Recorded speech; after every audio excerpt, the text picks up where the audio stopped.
சூப்பரான ஒரு எறா தொக்கு பண்ணலாமா? இது எங்கள் அக்காவோட வெர்ஷன். ஏன்னா நான் ஊருக்கு போயிருந்தப்போ எங்கள் அக்கா செஞ்சு கொடுத்ததை தான் வந்து உங்களுக்கு வீடியோவாக எடுத்திருக்கேன். இதுக்கு நான் கடலை எண்ணெய் யூஸ் பண்ணுறேன். ஒவ்வொரு சாப்பாட்டுக்கும் ஒவ்வொரு எண்ணெய் டேஸ்ட்டாக இருக்கும். எறா தொக்குக்கு கடலை எண்ணெய் நல்லாயிருக்கும். எண்ணெய் சூடானதுக்கப்புறமா கொஞ்சோண்டு பெருஞ்சீரகம் போட்டு தாளிச்சிக்கலாம். தொக்குங்கிறதுனால வெங்காயம் நிறையா போடணும். 4 வெங்காயம் வந்து எடுத்திருக்கேன், பெரிய வெங்காயமாக. ஸோ போட்டு நல்லா வந்து வதக்கிக்கோங்க. எண்ணெயில் வதக்க வெங்காயம் நல்லா சுருண்டு வரணும். கூடவே கொஞ்சோண்டு கருவேப்பிலை வந்து சேர்த்துக்கிறேன். இது வீட்டில் இருந்த கருவேப்பிலை. ஸோ இது நல்லா வந்து வதக்கிற அளவுக்கு வதக்கிடுங்க.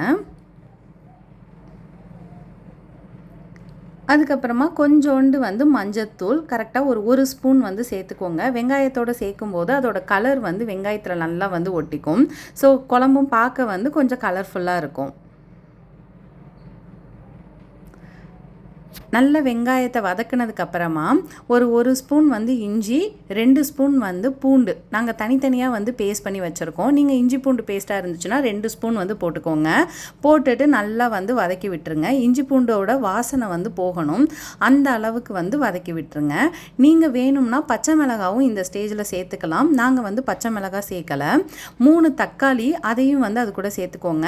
போட்டுட்டு நல்லா வதக்கிட்டு சிம்மில் வச்சுருங்க ஒரு 5 நிமிஷம். ஏன்னா சிம்மில் வைக்கும்போது நல்ல தக்காளி வந்து மசிஞ்சு வந்து வரும்.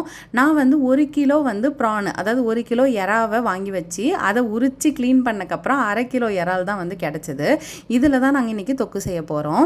ஸோ நல்லா வதங்கினதுக்கப்புறமா இந்த எறாலை நல்லா தண்ணியை புழிஞ்சிட்டு அதில் போட்டுக்கோங்க. போட்டுட்டு நல்லா அந்த மசாலாவோட பிழற மாதிரி கிண்டி விட்டுருங்க. இதில் வந்து இப்போ தொக்கு செய்ய போகிறீங்க அப்படின்னா 2 நிமிஷம் ஹை ஃப்ளேம்லையும் அதுக்கப்புறம் சிம்முக்கு மாற்றிடுங்க. தண்ணி நிறையா வந்து விடும். இதே நீங்கள் வறுவல் பண்ணுறீங்க அப்படின்னா ஹை ஃப்ளேம்லேயே வச்சு வறுத்தீங்க அப்படின்னா நம்மளுக்கு வந்து கெட்டியாக கிடைக்கும். நாங்கள் தொக்குங்கிறதுனால வந்து சிம்மில் மாற்றிக்கிட்டோம். அதுக்கப்புறமா 2 ஸ்பூன் குழம்பு மிளகாத்தூள், அப்புறம் 1/2 ஸ்பூன் மிளகுத்தூள். நாங்கள் வந்து எக்ஸ்ட்ரா எந்த மசாலாவும் சேர்க்கல. வீட்டில் இருக்கிற குழம்பு மிளகாத்தூள் மட்டும்தான் சேர்த்தோம். இதுவும் டேஸ்ட்டு சூப்பராக வந்து இருந்தது. அதுக்கப்புறம் நல்லா கிண்டி விட்டுருங்க. தேவையான அளவு உப்பும் வந்து சேர்த்துக்கோங்க. நான் உப்பை வந்து வெங்காயத்தோடவே சேர்த்துட்டேன்.